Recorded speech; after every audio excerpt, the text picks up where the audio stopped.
Hello! ఒక మంచి రెసిపీతో మీ ముందుకొచ్చేసాను. ఆనియన్, టమాటా, పచ్చిమిర్చి. ఆనియన్స్ మంచిగా స్లైస్ చేసుకోండి. 2 ఆనియన్స్ పెద్దవి తీసుకోండి. ప్యాన్‌లో 2 స్పూన్స్ ఆఫ్ ఆయిల్ ఏసి అందులో ఆనియన్స్ అయితే వేసుకోవాలి. అండ్ పచ్చిమిర్చి కూడా అందులో యాడ్ చేసేయండి. కొద్దిగా సాల్ట్ అయితే వేసి మంచిగా వేగనివ్వండి. ఇవన్నీ వేగిన తర్వాత హాఫ్ స్పూన్ ఆఫ్ అల్లం వెల్లుల్లి పేస్ట్ అయితే యాడ్ చేసుకోండి. మనం తీసుకున్న క్వాంటిటీని బట్టి మనం యాడ్ చేసుకోవాలి. ఇప్పుడు నేను కట్ చేసి పక్కన పెట్టుకున్న టమాటా కూడా యాడ్ చేస్తున్నాను. ఇవన్నీ ఒక 5 మినిట్స్ కుక్ అయితే ఇలా అయితే మనకు మంచిగా కుక్ అయ్యి ఉండిద్ది అనమాట. ఇందులో హాఫ్ స్పూన్ పసుపు, హాఫ్ స్పూన్ కారం.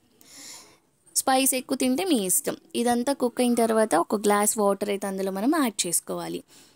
ఆయిల్ అంతా పైకి వచ్చిన తర్వాత ఇప్పుడు మనం ఎగ్ వేసుకోవాలి. ఈ కర్రీ చాలా టేస్టీగా ఉండిద్ది. ఎగ్ అంతా హాఫ్ కుక్ అయిపోయిన తర్వాత గరం మసాలా, కొత్తిమీర యాడ్ చేసేసుకొని 15 మినిట్స్లో కర్రీ రెడీ అయిపోతుంది. ఎమ్మిగా వేడి అన్నంలో చపాతీలో సూపర్ ఉండిద్ది.